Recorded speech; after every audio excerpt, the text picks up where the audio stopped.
আজ বানাবো কষা শুকনো আলুর তরকারি, তাও আবার সাউথ ইন্ডিয়ান স্টাইলে।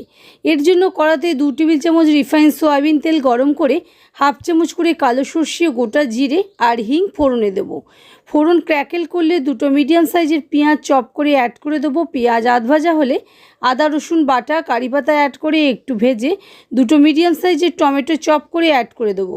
টমেটো একটুক্ষণ ভেজে হাফ চামচ নুন দিয়ে নেড়ে চেড়ে 1/4 চামচ হলুদ গুঁড়ো, হাফ চামচ ধনে গুঁড়ো আর 1 চামচ কাশ্মীরি লঙ্কার গুঁড়ো অ্যাড করে সিম আঁচে কষে নিয়ে 1 কাপ জল অ্যাড করে ভালো করে কষে 4টে সেদ্ধ আলু টুকরো করে অ্যাড করে দেবো।